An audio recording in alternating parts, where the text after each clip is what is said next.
Hello, everybody. How was lunch?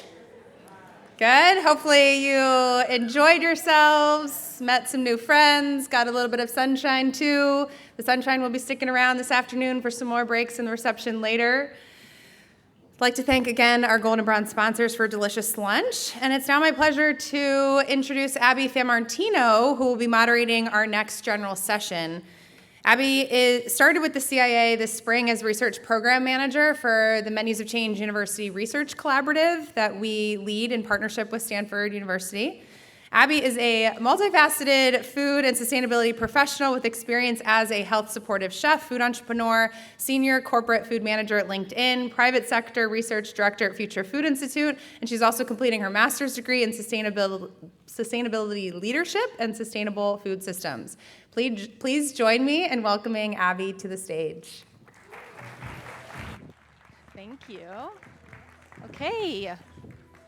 Okay, thank you so much, Allison. It's an honor to introduce this next research-focused session, tapping into consumer insights, building demand for plant-forward and aquatic foods. So as we all work to incorporate the Menus of Change principles into our food businesses and food service environments, it's critical that we get a pulse check on the attitudes and behaviors of our audiences so that the strategies that we employ are both relevant and resonant. Research, like what we're about to hear about, helps us understand and appeal to consumer desires and expectations. So this builds really nicely on what Karen was talking about earlier in the second general session. In the case of these presentations, it's also going to help us uncover opportunities to effectively encourage healthier, more sustainable dietary choices among different consumer demographic groups year over year.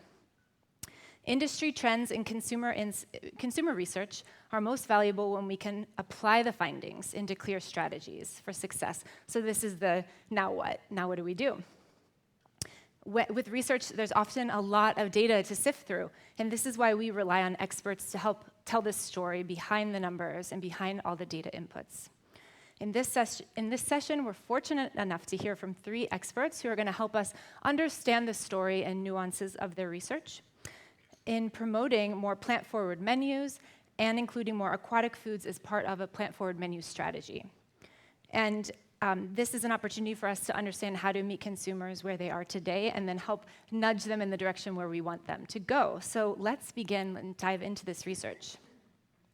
I'd like to first welcome to the stage Marie Moldy, a trend analyst at Datassential, who holds a combined RD and MBA degree, bringing a strong background in food, business, and health to her work providing better for you menu and product development innovation to restaurant, food service, and retail clients.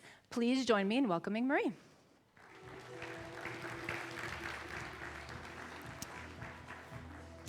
Mm-hmm. All right.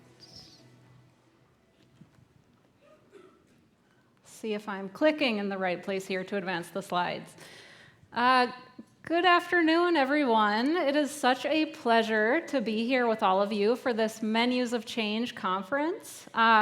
So this being the 11th annual Menus of Change conference, I personally have been to 10 of the 11 conferences. So I always feel kind of proud of that, and I feel like when mid-June rolls around, it's like I know what my plans are going to be, and I always look forward to seeing so many familiar faces. It really starts to feel like a big family here together. So I'm thrilled to be presenting this afternoon results from our 4th annual Plant Forward Opportunities Report. So maybe could I get a show of hands of folks in the room if you're familiar with this report series or if you've used Insights in the past?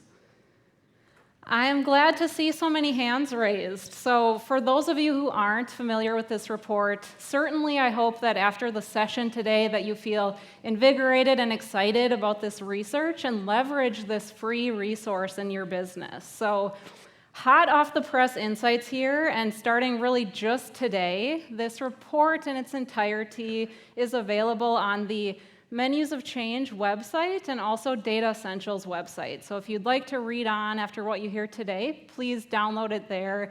Please also catch me at the conference if you have any questions, and I'd love to chat further about what's here.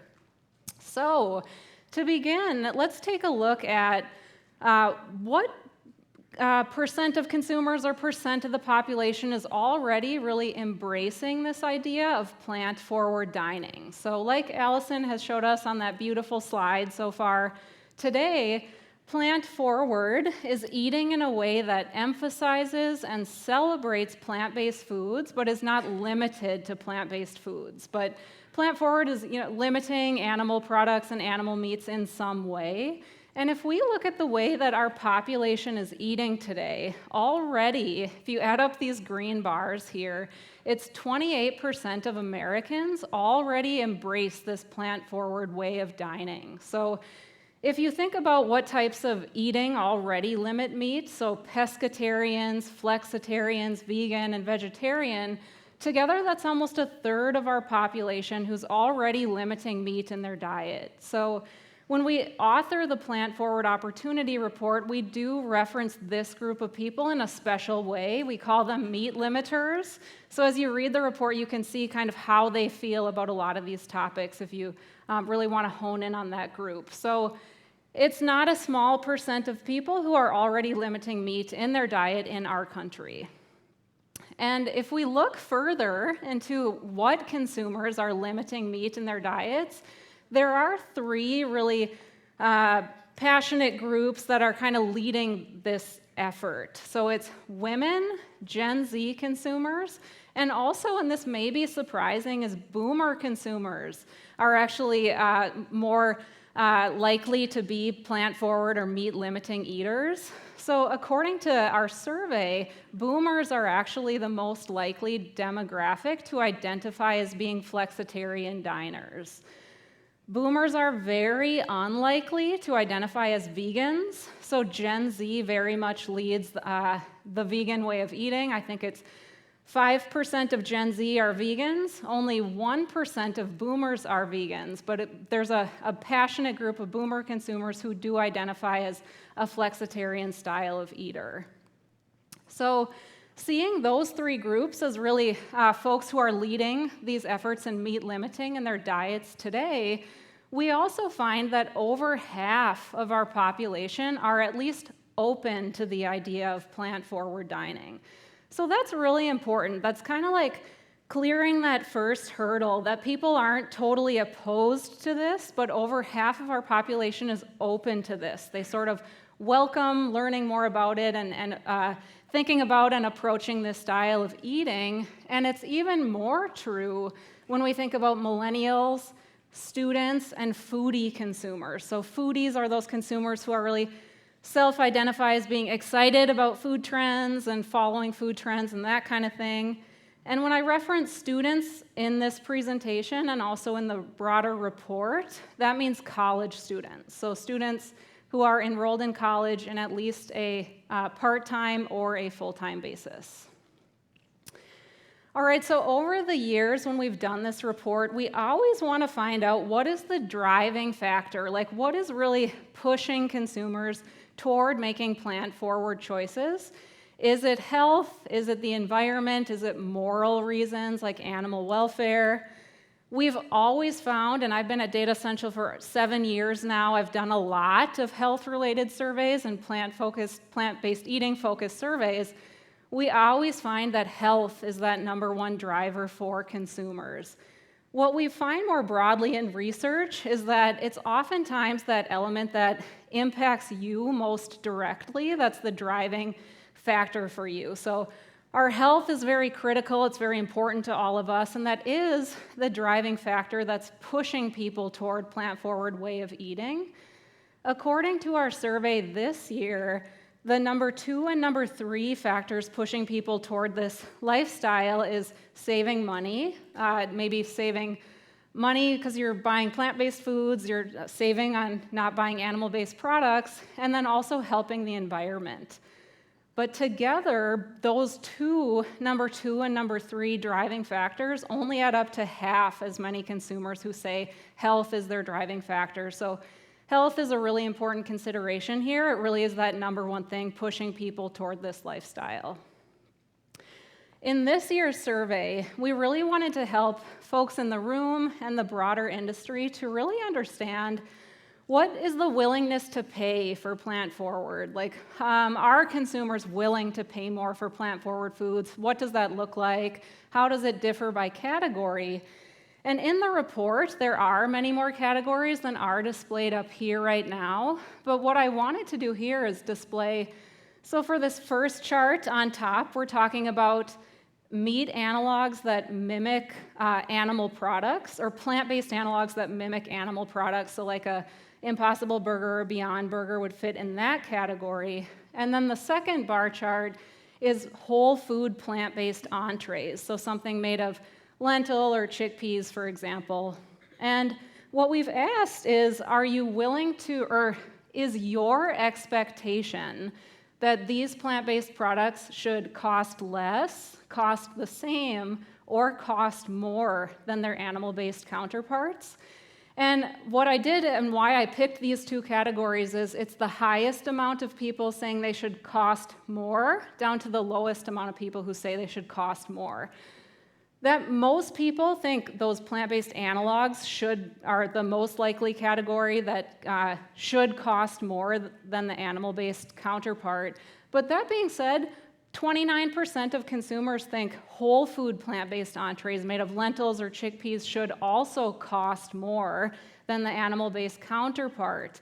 And what I really want to call attention to is if you add up that gray bar and the green bar, that is a far majority of consumers who expect that a plant-based item should cost at least as much or more than the animal-based counterpart. So for folks in the room who are operators, there really is not an expectation today that plant-based products should be any cheaper than animal-based foods.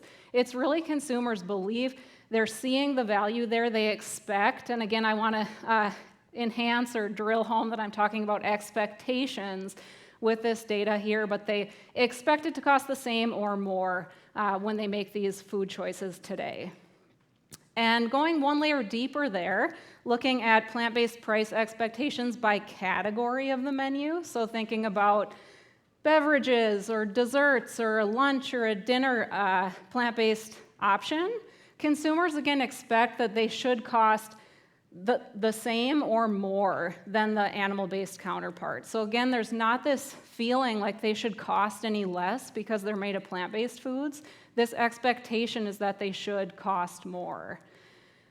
Now that said, and again, this is kind of like more broadly something we find in research that happens, is sometimes consumers aren't willing to put their money where their minds are just yet. Like maybe they expect that these plant-based foods should cost just as much or more than the animal-based counterparts, but we find that their actual willingness to pay for them is a little bit muted. So according to our report this year, 29% of the population is open to paying more, like actually saying, my willingness to pay more for this plant-based product is existing, and others are a bit more hesitant. So it is kind of like a double-edged sword for us as the food industry that the expectation is that these should cost more, but the willingness to pay for them isn't maybe already there. Oops. Let's see. Okay, so 3 key stats from the report that had some change since last year that I wanted to call attention to. So the first is we did gain some appeal with consumers who believe that when prepared well, plant-based protein can taste just as good as animal-based protein. So it's almost half of the population who believe that today. And this is in the consumer's own understanding, what comes to them when they think of plant-based protein. It could be a burger, it could be a lentil dish, it could be a vegetable, any type of plant-based protein that comes to them, but there's this belief and growing belief that they do taste just as good as animal-based products. That said, we've faced a problem in all the years we've done this research, a lot longer since then too, that there's a perception that plant-based protein is not as good, not as complete as animal-based protein. And unfortunately, that perception still exists. 43% of people just believe that it's not quite as good or as quality of a protein source. So that is something we have to work to overcome. And then filling, the idea of satiety and plant-based foods and products making us filling and satisfied. we also have room to grow there. There is a belief that they just aren't as filling as animal-based foods, and we have seen that kind of year over year, so that's something we have to work on as well. Menus of Change has been such a passionate advocate and group promoting the notion of blending plant products with animal-based foods, so like the delicious blended burgers made with mushrooms or lentils or other ingredients. There's tons of passion out there in the world today with consumers for types of products that mix or blend animal and plant-based foods. Especially among younger consumers, millennials and Gen Z are really even more interested in this than the general population. That said, 60% of people and 2% gain since last year are interested in trying more of these plant-based, plant-blended meat and vegetable, meat and mushroom, meat and lentil blended options. Thinking for a second about plant-based dairy specifically. So at Datassential, we also track what's going on menus and what the trends are there. And plant-based dairy is extremely dominant at restaurants today and growing, especially oat milk and almond milk is growing and coconut milk and all the alternatives. And not only just milk, but ice creams and yogurts and things are really exploding. Most consumers, and over double the amount of consumers that are not open to featuring or to trying dishes that feature dairy alternatives. 54% of people are open to trying those dishes. Very few people are not open to trying dishes that feature plant-based milks, so a lot of enthusiasm there. There's less people who believe that plant-based dairy tastes just as good as animal-based dairy, so that's something I think we could work on, that really plant-based dairy can be just as delicious as an animal-based dairy product. And then preference for plant-based dairy compared to animal-based dairy is not so strong. 30% of people say they do prefer plant-based dairy to regular dairy, so that's a mixed bag, so we'll see what comes there. But we know that especially with younger consumers today, there is a lot of preference and consumption of plant-based dairy products. So here, we've asked consumers thinking about the year ahead, which of these plant-based dishes are you most likely to order at restaurants and consume in your personal life? And we're happy to see that a lot of whole food plant-based options really rise to the top of this list. So consumers want more dishes with beans and lentils and legumes. That was the #1 option. More dishes that are blended, plant and animal products. And then also consumers want more dishes that are inherently plant-based, so more salads or globally inspired plant-based dishes like a chana masala. What was actually lowest on this list, and you can see in the report if you check it out, is plant-based products that are meant to mimic a meat-eating experience. But that being said, it was 1/4 of consumers who say that they're looking forward to trying more of those products in the year ahead. When it comes to day parts where consumers are looking or interested in plant-forward options, there's not really a clear day part winner. It's not like, oh, like breakfast is for sure the time of day that I want to eat plant-forward at a restaurant. It's actually, as you can see, it's very similar across day parts. There's like a tiny uptick from breakfast to lunch to dinner. But what this means for operators in the room is that all of these day parts deserve attention when we think about plant-forward options. There is a camp of consumers who really want to see these options at each of the times of day.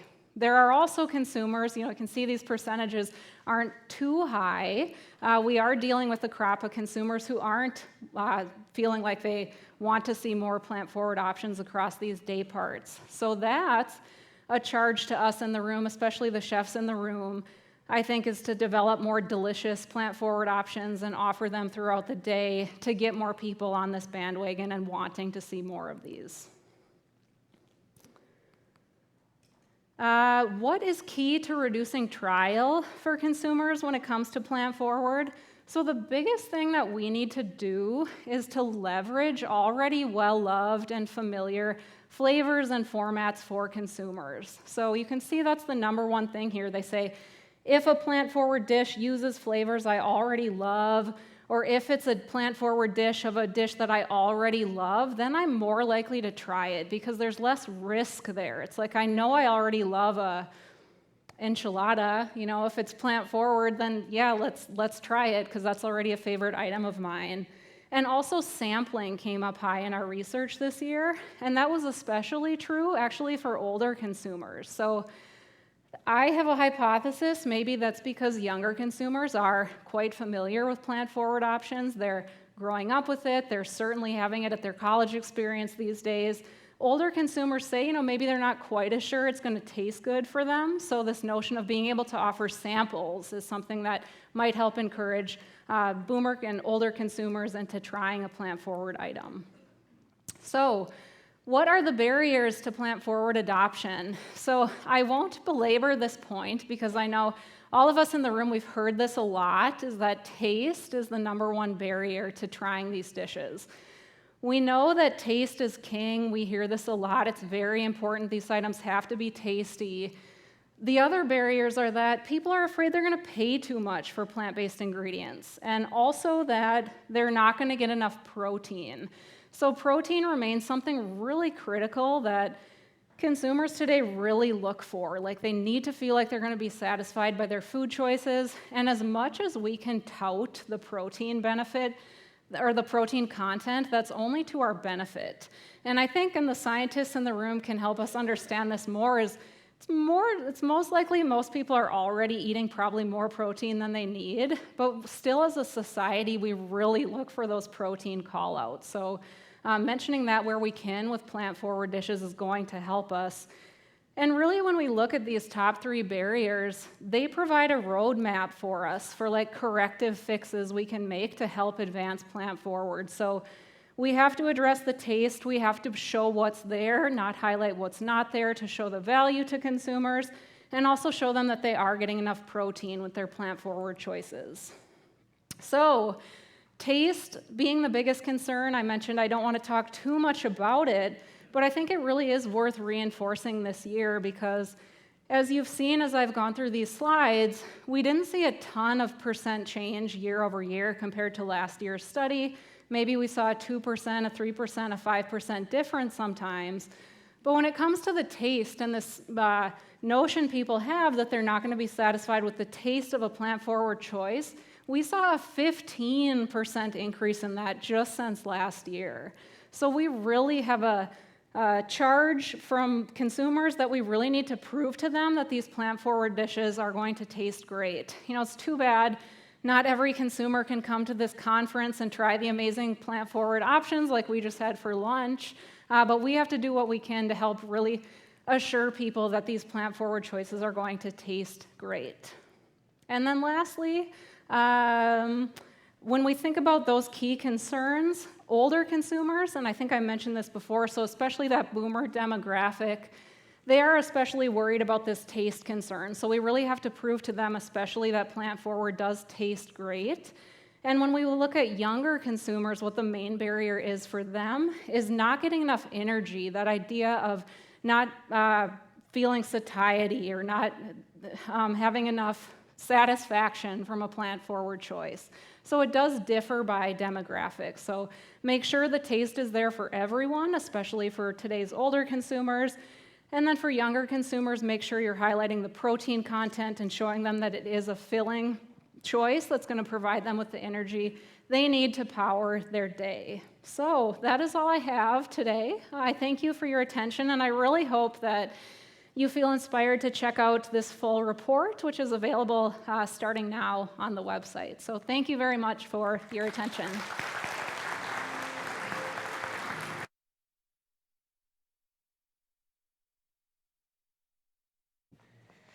Okay, thank you so much, Marie. So many rich insights there. I have a lot of questions I'm accumulating. Just a reminder, we are going to move into a panel discussion after we hear from all of the speakers. So please begin to enter your questions into Slido, and we'll try to answer as many of them as we can. Okay, so next I'd like to welcome to the stage the incredible Sophie Egan to share new research and insights and, dare I say, an ocean of opportunity to position aquatic foods as part of a plant-forward menu strategy. I had to get at least one pun in there. Sophie wears many hats as the director of the Stanford Food Institute, co-director of the Menus of Change University Research Collaborative, and most relevant to this presentation, the director of strategy for Food for Climate League. As many of you know, Sophie's also an acclaimed author and frequent food journalist. So please join me in welcoming Sophie to the stage. Thank you. All right, good afternoon, everyone. So there are 2 cardinal rules of public speaking. The first is don't get the post-lunch spot. The second is don't go after Marie Moldy or anyone from Datassential. So since I've already failed on those 2 counts, I'm going to try a quick show of hands. Raise your hand if you have the Menus of Change principles tattooed on your body. I don't need to know where, just on your person for handy, easy reference. And no partial credit, all 24 must be there. No? Okay, so that's what I was guessing. So I looked it up, and principle number 7 in Foods and Ingredients is serve more kinds of seafood more often. Basically what the principle tells us is that historically there's been overfishing and an overemphasis on a small number of species, when, as Abby mentioned, there is an ocean of opportunity from aquatic systems. And I'm here today to really tell you about groundbreaking consumer insights and new communication tools for how to talk about the more kinds of seafood when you're serving them more often. And in particular, the low on the food chain or low trophic species that you heard Helene mention earlier. So as mentioned, I wear a lot of hats, and one of the hats that I've added in the past 2 years of working on this project is I am now an enthusiastic eater of everything from kelp pickles to seaweed pesto, from smoked mussel toast to razor clam risotto. And I'm really excited and hope that you all be excited about this bountiful opportunity. So a little bit of background of where we've been with this project, where I'm going to start and tell you about Food for Climate League, introduce you to this hot off the presses new resource hub, eataquaticfoods.org, share where we're heading from here, and then we'll have some time for Q&A. So this project was really a partnership of Food and Planet, an incredible nonprofit that is working to empower health professionals to be leaders in sustainable food systems. And they brought a really complementary audience to ours at Food for Climate League, which is all of you, chefs, food service professionals, food industry in general, which is that the 2 of you together are the most trusted voices, most influential audiences for eaters of what to eat. Although I think we heard earlier that actually Ryan, the influencer, is the #1 most influential voice, but you guys are tied for a second. But really, in all seriousness, you're the tastemakers. You shape what eaters are introduced to, what they're going to be excited about. And so we brought these complementary areas of expertise and key audiences for whom these toolkits are designed. And the project was made possible with funding from Builders Initiative. So Food for Climate League is really a trailblazing, women-led 501c3 research collaborative that is working to make climate-smart eating the norm. We do this by creating toolkits, programs, and campaigns founded in original behavioral science, and we really blend all of this work to identify how people's core human needs, values, and cultures, and the diverse array of values, needs, and cultures, and how climate-smart eating can actually speak to those. We believe that fundamentally, when you look at the behavioral science, the core needs fall into 3 main buckets: control, community, and purpose. And ultimately, we believe that through a shift in perception, through the power of language and narrative, which we also heard today, we can actually help eaters feel in control over their own health, connected to a wider community, and empowered to make a difference in the world, all through climate-beneficial eating. So we blend human-centered design, self-determination theory, and other behavioral science, narrative strategy, and community co-creation, all with food trend analysis to develop these programs.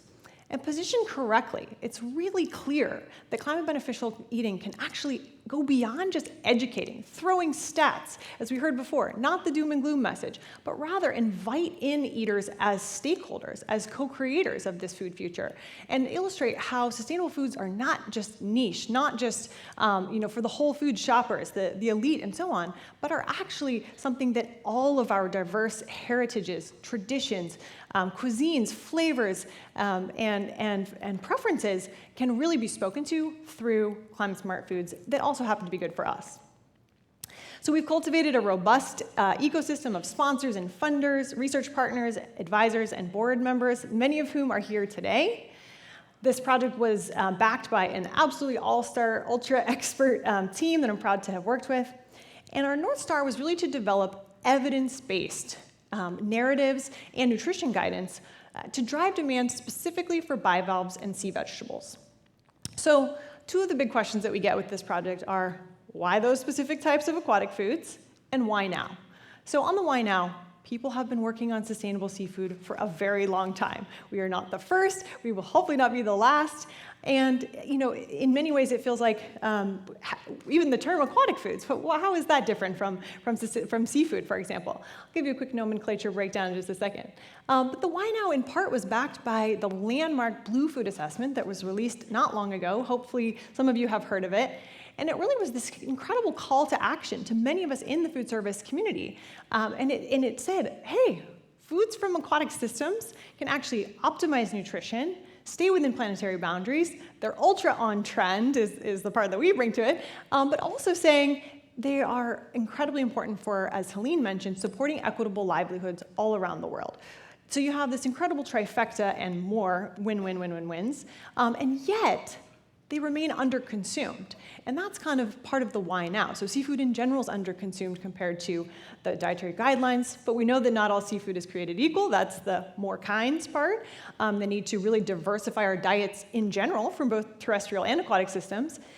And the why these foods were that this report really shined a light on especially those low trophic options, which include small pelagic, small oily fish, but especially also the ultra on the low end of the food chain, the bivalves and sea vegetables.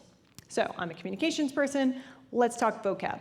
On aquatic foods, this term has actually gained some traction along with blue foods more recently, rather than seafood, only because of the fact that seafood tends to make us think of just those from the sea, salt water, right? Shrimp and salmon and so forth. But there's also a lot of aquatic foods from freshwater systems. So aquatic foods encompasses essentially the whole vast array of aquatic animals, plants, and algae from both freshwater and saltwater systems.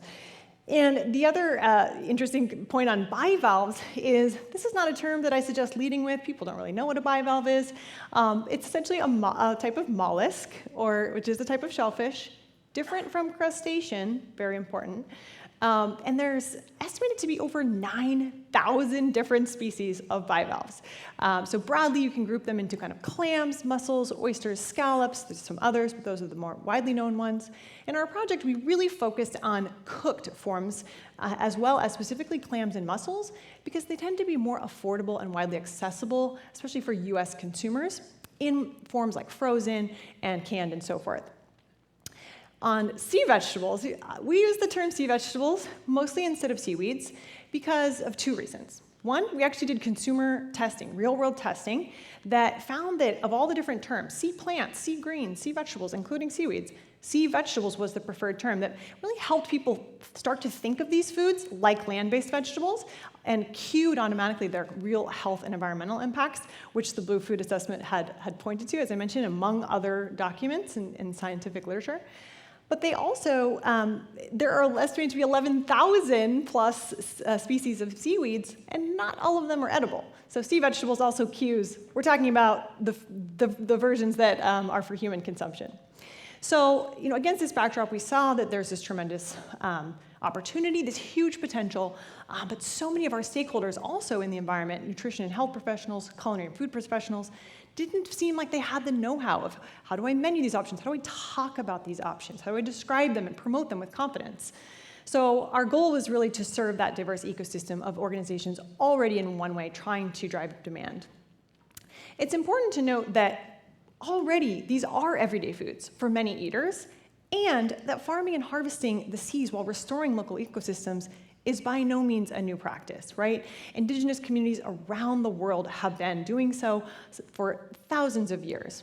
But our focus is really on those for whom these are less familiar foods. These are not part of the dietary pattern. They're not being eaten on the regular. And build upon this rich cultural history, this tradition, while essentially extending the invitation to incorporate these again in a more regular basis to more people. So we did a really cool study using an AI anthropology tool called MotiveBase and found that, big picture, millions of Americans are really excited about bivalves and sea vegetables. The growth potential for both is quite high, and especially there's interest on bivalves in the nutrition, or excuse me, in the texture and taste, being a healthy protein source, and especially that interest can be increased if we can allay safety concerns, and more on that in a little bit. On the sea vegetable side, even more people are excited, the growth potential is even greater, and especially people are drawn to the unique taste, the nutrition aspects, really strong nutrition profile, and the sustainable food, them being a sustainable food source. So I didn't go into too much detail. You already heard from Danny and Helene, but in the toolkits you'll see far more on all of the nutrition and sustainability aspects. But really, our purpose was communication, the how to talk about these aspects, about these aquatic foods in ways that will really resonate with your eaters. So it's all open source and free. We're nonprofits. It's eataquaticfoods.org. And the research that we did, I won't go through all of this, basically it was very rigorous, both qualitative and quantitative research, talked to thousands of eaters online and focus groups, both in-depth and broad. And essentially what we found is that, yes, some folks are already enjoying these on an everyday basis, but a lot of people lack familiarity. They're just not, they don't have the confidence of how to buy them with confidence away from home, how to select them on a menu, how to cook them at home, how to even store or prepare them safely and so forth. And we also really saw this safety question of just seeming to stem from a little bit of lack of familiarity of, how do I know that it's safe to eat? So we developed these new narratives and tested them with Atlantic sea farms, and they really validated that these new approaches, this new kind of core messages, could increase engagement and really increase selection of these of bivalves and sea vegetables. So what did we find across all of these different types of research? Essentially, the biggest theme that emerged was control. That across both seaweeds and bivalves, eaters are looking for ways to gain control over their health, their finances, their time, and minimize risks. You heard that from Marie just now, that anything that's new, it comes to that sort of making the case of how do I know this is not going to be a bad experience, right? And waste of money, waste of food, and so forth. And then they're also searching for things they understand and are familiar. Community did emerge, though less so, and especially in the bivalves context. It's really interesting how much people associate eating clams and mussels in social settings. But one of the things we see as a big opportunity is actually to shift the perception that these are only for special occasions, that these are for fancy restaurants, on a celebratory time, and instead actually start to think of, lean into that social aspect and start to incorporate these on a more regular basis into, backyard barbecues or just your weekly dinner as a family. And then purpose, we do see sustainability claims resonating, but particularly for coastal residents, connection to, sustainable, ocean restoration and so forth, and also especially among those who are already most alarmed about climate. So this is the resource hub, eataquaticfoods.org. Just kind of a quick preview. This is the toolkit for nutrition and health professionals. I know there are some of you in the audience that Food and Planet developed. Goes really deep into all the different types of species, the nutrition aspects, recipe inspiration. And this is really the crux, just a slice, I should say, or an appetizer. You'll have to check out the full toolkits in detail. But we focused on what are the messaging themes that are going to resonate. And I should mention that this was American consumers, particularly millennials and Gen Z. So leading with health above all, again, you've seen this before, really seems to resonate for sea vegetables, and then sort of a piggyback effect with the sustainability message. Sustainability, as we know, is of concern, but it usually isn't going to be the top driver. So you can have kind of an add-on effect by leading with health. And then the versatility. There's not a lot of awareness, just even, certainly on a health and sustainability aspects, but even getting to expand people's minds beyond sort of the, sushi is the equivalent of when I eat seaweeds. And instead of seeing it as, furikake, great seasoning that you can sprinkle on popcorn or avocado toast or incorporate into a bowl. And the health message part might surprise some of you. I personally was involved with phenomenal research led by Stanford researchers and the Menus of Change University Research Collaborative, the Edgy Veggies Toolkit. Maybe some of you have used it, heard of it, which is really about leading with flavor. And all of our colleagues at Food for Climate League are a little bit surprised at this, but my hunch is it really goes to that lack of familiarity. People already know in the context of Edgy Veggies that land-based vegetables are healthy and sustainable. So they don't need you to hit them over the head with how healthy and nutritious those foods are. They just want to know it's going to taste fantastic. And the taste is always going to be key and king and queen in the conversations with eaters. But because there's still early in that adoption curve in food culture, there is more opportunity, more need to kind of emphasize some of these parts that people are less aware of. And specifically, great resonance when comparing these to land-based vegetables for those reasons. You're cueing that kind of nutrition aspect, but also showing, wow, all the different day parts, all the different formats. I could be eating these in a bowl, in a noodle dish, in a sandwich, on toast, on all sorts of different rice dish and so forth. Even the snacks, as you saw. Visually presenting them as everyday convenient foods. This is a stacked sea veggie burger, for instance. And then, as I mentioned, also calling seaweeds sea vegetables seems to have extra resonance. On clams and mussels, leading with protein, probably not a surprise for anyone in this room. But it's actually really surprising to people that these foods do have a lot of protein. And we really see often that there is so much of a conception of it's either sort of plant-based analog or meat, right? And just expanding the whole menu or portfolio, if you've read the Protein Flip resource, of types of healthy and sustainable proteins that are out there. You can replace, all of you as chefs and operators have a huge role to play in thinking of some of these swaps in the Protein Flip vein. Could you be replacing some less healthy, less sustainable, meat type of toppings on a pizza, or again, in a noodle dish, in a stir fry, so on and so forth, with clams and mussels. Health and sustainability, again, also really have quite a lot of resonance.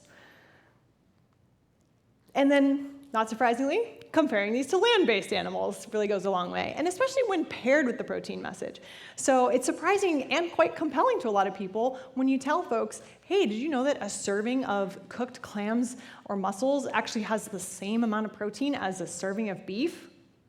Wow, no, I didn't. And that might now give me a why to at least be open-minded to trying it. Because for better or for worse, people are very concerned and seeking protein-packed options in their food environments. Highlighting safety cues. This doesn't mean raising fear, it's just about assuring trust. And this is where really the transparency and traceability of everything from aquatic systems, Helene mentioned this earlier, is so important. So highlighting your producers. The farm-to-table kind of desire for stories and connection to where food comes from is true of ocean farmers too. And so highlighting who grew and harvested your sea vegetables, where did those come from, who is your clam farmer, and so forth, it really can go a long way. And then leading with familiar formats, which I think I've emphasized, but this is an example of a po' boy, just to give you an idea. Big picture, the purpose of this project was to serve this very diverse ecosystem of organizations already trying to drive demand for these foods. As I said, we are not the first. Many have been at work for a long time, but our goal is to help them increase the effectiveness quickly and at mass scale of their existing communication efforts. So we have been really immersed with this diverse community of investors, entrepreneurs, policymakers, NGOs, and many chefs and food service operations who see all this tremendous potential and how big that gap. There's a huge gap we all collectively can kind of fill because this opportunity is so ripe, and we see how language can really help. So where do we go from here? Slide's a little funky, but essentially we're in active conversations with both retail and food service partners to field test these messages. So as I mentioned, these are already data-driven, but now we're going to put them into both retail and food service units and pair the narrative techniques with food choice architecture strategies, culinary excellence, and menu innovation. If this is of interest, reach out. Our Food and Planet colleagues are at work on a Blue Foods as Medicine cookbook, great recipe inspiration, and a Blue Foods as Medicine curriculum to equip those trusted nutrition and health professionals with the information they need to promote these foods with confidence.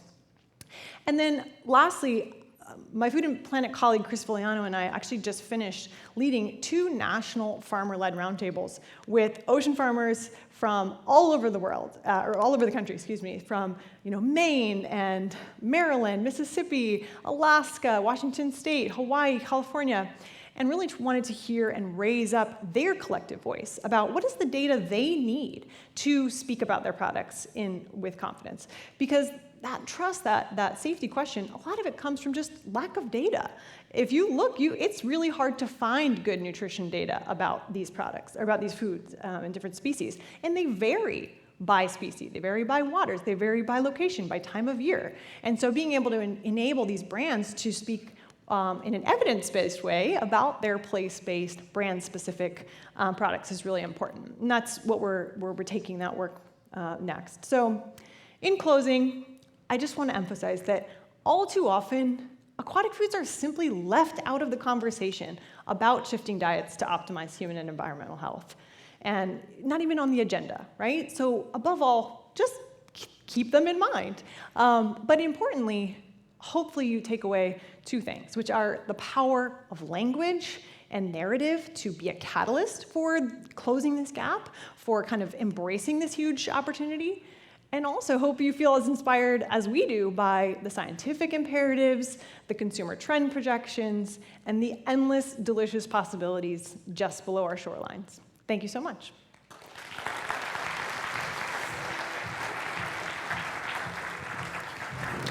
Okay. Thank you so much, Sophie. It's always so interesting to investigate how shifts in language and narrative can change consumer perception. So I'm really interested in learning more in our discussion. And really, this just influences consumer perception is really what it comes down to influence a willingness to adopt new foods into their diet, into a consumer's diet. Okay, so building on the topic of healthy, sustainable aquatic foods, and I'd like to invite Marie to come sit down. I'm going to migrate over here in a moment. Building on the topic of healthy, sustainable aquatic foods as part of a successful plant-forward menu strategy, I'm happy to introduce our 3rd presenter, Barton Seaver, albeit virtually, due to COVID. Barton is not yet on the screen, I was just checking. Okay, Barton is a globally renowned sustainable seafood expert, an educator, an award-winning chef, a CIA graduate, and a seafood cookbook author. He's the founder of the Coastal Culinary Academy and seafoodliteracy.com. He's currently a Harvard faculty member in neuronutrition, which is one of his many initiatives to help consumers and institutions understand how food choices contribute to healthier people, communities, and the environment. So please join me in welcoming Barton to the screen. I'm so thrilled to be here with you, and I finally made it to the main stage at CIA, Menus of Change. And how big am I, right? You have to deal with very large Bart. Anyway, hey, it's a real pleasure to be included with such incredible people, Marie, Abby, Sophie, Helene, who spoke to these topics earlier. The elegance of your intellect and the depth of your thought on these issues is so much appreciated. This is something I have dedicated so much of my career to doing, advocating around sustainable seafood concepts and ideas. And at first, when I set out into this field, I was about, hey, people, we got to fix seafood because there's so much wrong with it. But so much has yet gone right in those decades that now we're at a position where we can say, hey, maybe let's use seafood to start fixing people and start fixing environments. And that's exactly the conversation we're having here today. And I sit before you virtually. Thank you for this opportunity. Really, as a seafood evangelist, it's my mission to get more people across all demographics eating more seafood for positive public health, environmental, and economic outcomes. And that is so present here in my world. I'm joining you from the ragged, jagged, delicious coast of Maine, where this is all so very close. From my bedroom, I can see water farms. I can walk out, I smell the salt fragrant glory of the ocean pouring into my house every day when the tides shift. I can hear the water farmers, 8 of them who operate out of my home port right here. I can hear them driving by. Why? Because a lot of them don't have mufflers in their damn trucks. And so I actually know how many hours they're out there on the water, nobly producing food for us. And this is the things that matter. Even in my backyard, while I was digging the other day, I'm pretty sure I came across a shell midden. I don't even know how old that is or how that represents the native cultures and peoples that have been here, since time immemorial. We're talking about something so deeply integrated to this coast. And I'm so proud and pleased to be here representing that in a way at what is ostensibly a plant-based conference, right? But seafood in all of its forms, wild, farmed, megafauna, all the way down to mackerels and sea vegetables, everything in between. To increase seafood consumption is to pursue the very same goals as we do with a plant-based, plant-forward diet. We're seeking a better, more healthy, resilient environment in which people are more thriving, correct? Seafood is a tool that we can use to help get us there. And today, I get to talk about a very virtuous set of foods. Bivalves, mostly farmed here. America, about 98% of our consumption is farmed. There's still some wild involved in that, especially with oysters, as well as sea greens, seaweeds, sea vegetables, etc.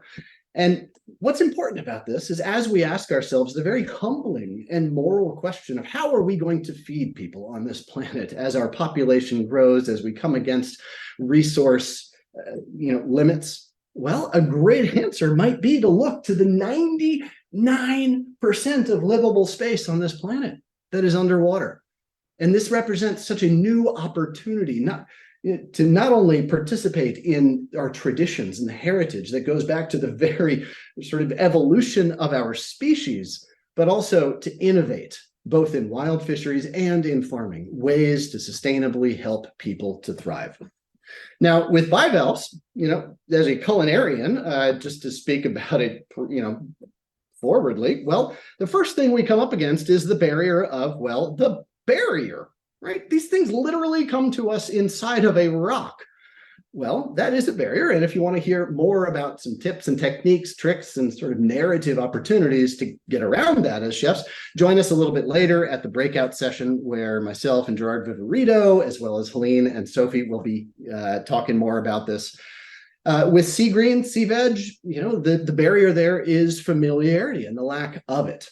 So again, join us later for that. What I want to leave you with here today is really that we have this opportunity, this narrative opportunity to really drive change in the systems all the way up. We have this ability to write novels, even with rhapsodic language about the character and the purpose and the intention of these foods that are from a place, that are cost effective, that are low trophic, but are part of this much larger picture that makes the environment better. We are the architects of these new systems. We are the authors of this novel that we want to see, that tells us about really how we want to see ourselves living in a world. Furthermore, the farming of aquatic foods gives a new hope. It gives an opportunity for youth to enter into what is an aging maritime food production system, right? Fishermen are aging out because, there's not a lot of entry points into it. But aquaculture, colleges and universities, community colleges, vocational programs, high school programs can teach to this about equity, about inclusion, about justice, about deliciousness, all of the things that we want. This is technology. This is morality. This is the ethics of food production. This is all of it wrapped up in a little rock that I can open for you and serve on the half shell. Environmentalism with a bottle of beer and a dash of Tabasco. Holy hell, damn, I'm in, right? This is the narrative that we need in our world. It also, with bringing youth in, it changes the narrative, but it also changes the image of what fishing is, right? I mean, fishing companies, fishing brands are like either personified tunas or, crouchety old salt, fishermen that look kind of like a Scooby-Doo villain, right? Like, oh, if it wasn't for those damn kids, like, eat my fish sticks. Like, I'm not picking on you, brands. Like, you're great brands, and that's what fishermen kind of look like. But the avatar of a person that might look like who we want to see in this food system, these new entrants, that's a powerful thing, and we're bringing them in. And every time we bring someone new into this food system, we're bringing in their families and all of their friends to become advocates for working waterfronts, that they can amplify the purpose of our access and the intention of our access to our waters. They can show up at communities and town halls and the meetings there where food systems really become a democracy by which we create the systems we want to see. It begins to percolate up a new advocacy, a new generation of sentinel stewards that stand at the ready to build what we want to participate in. This uses existing infrastructure as we have here in Maine, the pickup trucks that the lobster people already got, the marine knowledge and skill set, the deep heritage and tradition, the social license of working the water. And that's what we need to do. We in this room need to write this novel, this narrative, to say, this is what we want. We need to show that, yes, our presence on land, it's beautiful when we think of it, right? Perfectly patterned ears, rows of corn leading the eye off into the undulating hills, bathed in autumn splendor, setting sun. Like, hey, hot damn, we get this, right? We believe in this. And yet we look out at the ocean and think it's beautiful for our absence, while we think land may be beautiful for our presence. Let's flip this narrative. Let's write this delicious story. Let's build the social license. There's not many foods out there that make people, place, and communities better. And so much so that I say it's our patriotic duty to eat as many farm-raised shellfish and kelp and other sea greens as we can. Every time we invest in that by eating it, we ask somebody to plant 2 more oysters. This is good. So ultimately, sustainability is a very complicated idea, right? But its action is really quite simple. It's that of being a good neighbor. Good neighbors come together around a place, and isn't there no food that presents to us a taste and a sense of place as much as farm-raised bivalves do, as much as kelp does? So let's come to the table together as neighbors, decide the systems that we want to see in the future. And hey, environmentalism on the half shell. Come on over. Let's be friends. Thank you. Okay. Thank you, Barton. I'm watching Barton here rather than the Barton that's looming over us here, but thank you for being present here with us today. We have lots of questions already in Slido, so thank you. Please feel free to keep submitting them and upvoting them. I want to start with that point of place, Barton, that you were talking about. We have a few questions that are bringing in regionality, and the diners who are in the Midwest university system, or just consumers who are not close to those coastal regions. Maybe they're near freshwater lakes, and how to reach them. So I think one of the questions is any suggestions for Midwest consumers while keeping the carbon footprint of shipping, flying in a neutral negative balance. Another about feeding a university student base. Any tips on promoting ocean-based sea vegetables and bivalves in the Midwest? Sure. Well, now that I can see the size of me behind you and that my arm is twice as big as, I'm so sorry, I'm being so intense. And wow, yeah. Anyway, I love all of you and you're awesome. So thanks for joining me and the opportunity to be here. First and foremost, around the carbon question there, bivalves last a very long time when they're out of water if they're properly cared for. I mean, up to 3 weeks of shelf life. Not that I necessarily recommend that, but bottom line is they can be shipped live in great condition. And the visual storytelling opportunities here, I think, are as sexy with that of wine. If I give you, a picture of the rolling hills of Barolo with a castle off in the distance, you get this, right? And you get to smell that. You look at, woo! I mean, everything comes in play at once. Every college and university out there has flat screens available, right? They're showing things and rotating those images through. And I think that opportunity to marry those two things right together to create that very visual narrative, sort of essential storytelling is there. And I'll pass it over to Sophie, I think, who's got some probably better answers than I do on more of the narrative side. No, I think those are spot on, and I'll just add that the out-of-shell options, Barton was rhapsodic, of course, about oysters on the half shell. We're not expecting that universities in the Midwest are serving oysters on the half shell, right? But if you see throughout our toolkits and some of my slides, we're actually looking at a lot of the opportunities for more of those frozen and canned options that have, really fantastic flavor profiles and have a lot of applications in different dishes that can be more affordable and so forth, but also can be menued in a way where operationally it can get to you wherever you are in a way that's a little bit less concerning. Although I hadn't heard the 3-week stats, so that's a good one, Barton. So just to say that, that upscale perception, the fancy French restaurant or the oysters on the half shell, each oyster is $5. Some of that is sort of the in-shell presentation, and the out-of-shell options can also, I think, start to kind of democratize, so to speak, and make these a little bit more ubiquitous forms. And then certainly, on sea vegetables, where the vast majority of these are in dried forms, that's going to be less of a concern wherever you're based. But certainly not limited to coastal universities in coastal places, but certainly I'm seeing some that are on the coast actually already starting to menu. I think it was Boston College, I don't know if anyone's here, serving kelp meatballs, for instance. There's some really cool partnerships happening. Barton, I know you're part of some of those in Maine, and a lot of the organizations that we're in conversation with now for potential partnership are kind of starting there and then seeing what they can learn from their university diners that maybe are on coast, and then taking those to other parts of the business. Great, and I know that your toolkit is focused a lot on, can you guys all hear me okay? No. Did I disappear? There you go. Still here. Just the toolkit is focused largely on, and from a consumer insights perspective, Gen Z and millennial population. Right. So there'll probably be a lot of, ideas in there for how to work in narrative for that. One common question here I see is just to look at, if you could just speak a little bit more about the ecological impact and the climate advantage of aquatic foods. Yes, absolutely. So, as I mentioned, the Blue Food Assessment, but in general what we see is tremendous nutrient density of both bivalves and sea vegetables. So they have a particularly high profile of vitamins, nutrients that are kind of hard to get elsewhere. So things like omega-3s, B12, even iron. And so that's, sort of a starting point that the health side. And environmentally speaking, there's tremendous benefits to marine habitats, biodiversity, ocean restoration.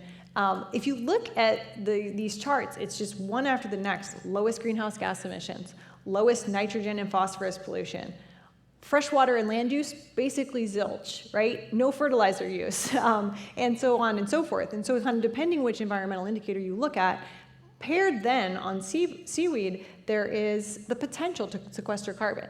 Now, I'll caution that I think there's some similar conversations happening in land-based regenerative agriculture with the carbon sequestration conversation about regenerative ocean farming, which is to sort of not to get ahead of our skis, right? How long does the carbon get sequestered? Wait a minute, if it's mostly sequestered in the seaweed and then you harvest the seaweed for food, how does that affect the, climate benefits? But there's actually a great new paper from the UN that was just released like 2 weeks ago that dug into specifically what are the climate benefits of seaweeds that we can for sure say for now. And that's what I mentioned before. There's some sort of rock salad. You don't need to question the science. And then there's some areas, particularly on the carbon sequestration side, where more research is needed, and a more place-based regional approach is going to be needed. Great.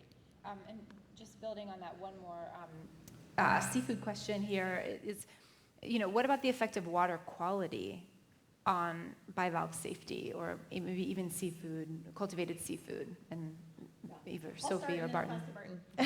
Sure. I mean, essentially, the farmer-led roundtables, a lot of those conversations we're having with producers are really about that, which is to say, it really does depend on where the ocean, whatever it is, the type of ocean farm or aquaculture, but there is a need for better testing. Testing in general is expensive. It's not super standardized.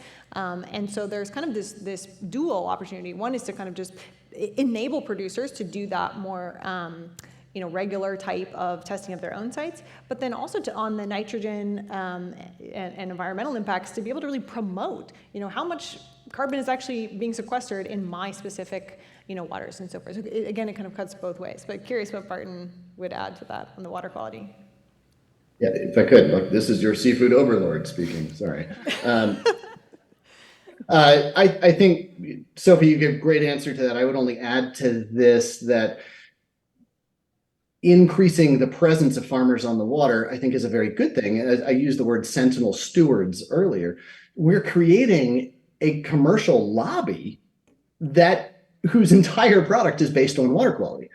So if we want, I think Sophie answered it from like the sort of the harvest aspect or sort of the product aspect. But I think what we're also building is this charismatic lobby that says, no, we have to have great water quality. It's too easy for us. And in human history, what have we always done with our waste? Flushed it downstream. And that's just kind of what we've done with it, right? And so the idea that we now have these charismatic lobbies out there, standing sentinel for our public water quality is a very good thing. And I liken this to, the rise in craft beer as well, which is another huge thing up here in Maine. What's beer made out of? Water, right? So you got to have good water. So all of a sudden, we've got these two industries sort of standing sentinel at both ends of the water quality spectrum. And the end result is that water quality is going to increase because of that. Right. Thank you for that.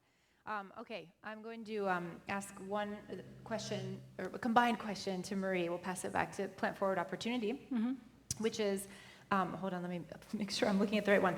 Did the more about the survey, who was surveyed in terms of the demographics, and then just in the survey, did it differentiate between plant-based analogs and plant forward? Was the definition of plant forward in there? Yeah. I stacked 3 questions for you, so there we go. Yes, all very good questions. I'll try to hit all 3. So let's see. The audience was 1,500 consumers, representative of the general population of our country. The second question was... Did it differentiate between yes, plant-based? Yep, so we did differentiate between the different categories of plant-based foods. There's a lot in the report about sentiment about analogs compared to sentiment about whole food plant-based options and everything in between. And we also gave everyone the definition of plant forward, so the CIA's definition at the upfront of the survey. So they knew as they progressed through the entire survey battery what our definition is and how they should think about it. Excellent. So that was a good one. And I do have more good time. Excellent. Okay. This protein. So protein came up, both you brought up protein and then you brought up protein as a way to sort of, focus on that in the narrative. And I wondered if there are any, narrative recommendations or strategies, either like menu strategies and where you see that working, or narrative strategies where we're elevating protein as a way to capture consumer attention. Yeah, I guess I'll just emphasize that it is such an important macronutrient to mention. So in separate research, Datassential has done this year about what foods consumers want to eat more of in 2023. It's vegetables, fruits, and then protein. So it's so important to consumers. So I think of what you can do as a brand to mention high protein, include ingredient-specific call-outs, and include it in your messaging. It's only going to help you, because it also helps alleviate the fear that plant-based options aren't going to be as filling. So certainly an important call out from our perspective. Yeah, I mean, the main thing I'll build on with the bivalve side is that I think part of why these are so underconsumed compared to their benefits is people just don't think about them, period. They're sort of, okay, when I have negative perceptions, this is what it is. When I have positive, this is what it is. But I would say most people just sort of forget them as a food category. And so the protein can give them a why.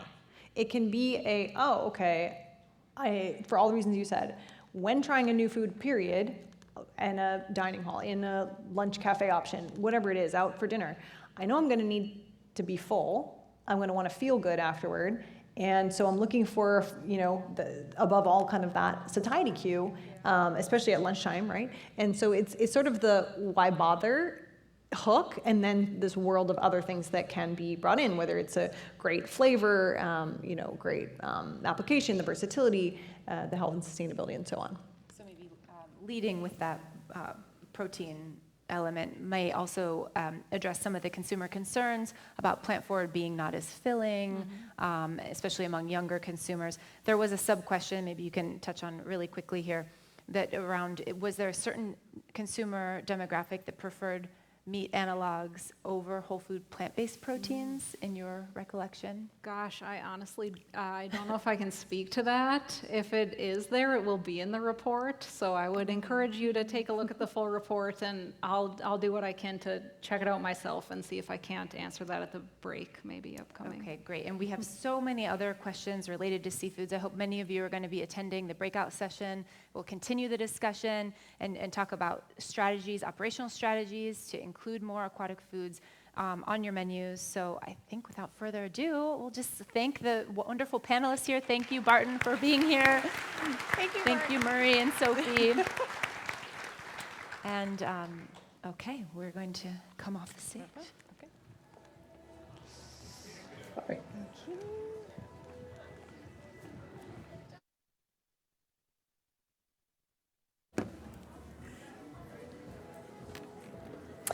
Okay, thanks again, Abby, Sophie, Marie, and Barton for a really great session there. I'd like to, I need the clicker back. Is there? Okay, got the clicker. Okay, I'd like to remind everyone that in addition to the app that hopefully you all are using by now, lots of good engagement on Slido, so that's a good sign, that we make all of the conference resources available on the Menus of Change website. You can find the presentations, the recipes, learn more about the presenters, the sponsors, view the session recordings, and access the Plant Forward Opportunity Report. That's also just on the main Menus of Change website as well. Okay, so a few more announcements from me. So just stay in your seats for these instructions as we head out for the breakout session, since this is the last time that we are together here as a group until tomorrow morning. Our first round of breakout sessions will be starting at 3:45, immediately following a networking and refreshment break that's going to be downstairs, sponsored by Umiyami. Your pre-selected breakout sessions are on the back of your name badge. If you don't see anything there for some reason, just check on the app or with our team at the hospitality desk in the lobby about any sessions that are still open and have availability. We will be scanning badges and checking people into the breakout sessions and only letting in standby attendees as space allows. Here is a map of the campus so you can get a snapshot of where you'll be going. If you're in the A1 breakout session, you'll go to Danny Kaye Theater, which is out the main door to the plaza, turn left, head down to the library. If you are in A2, you'll go to the admissions building, also out the door to the left, and you'll go to the left of the building just around the corner from the beautiful sturgeon sculpture made out of used cutlery. And if you are in A3, you'll go to Anheuser-Busch Theater, which is on the main level in Roth Hall. And if you're in A4, should have your walking shoes on, because that you'll be walking down towards the river to the student commons, where you'll first meet as a group before heading out on your walking tour of the campus gardens. There will be CIA staff members around with MOC signage to help direct you. So just flag anyone down and we can direct you to make sure you know where you're going around campus. After the breakout sessions, we'll all meet back in the Beverage Garden Plaza just outside these doors for the opening reception, where Sophie Egan will be signing her book plates for her book, Conscious Eater, which can be purchased from the campus bookstore. And we'll also have another appearance from Sting the Bee, our mascot. So if you didn't get a picture with them this morning, you can get one this evening. So we won't be back here together until tomorrow morning, with breakfast starting at 8 a.m. and the opening general session at 8:45. So please enjoy the networking break, your breakout sessions, the receptions from 5 to 6, and the rest of your evenings in the Hudson Valley.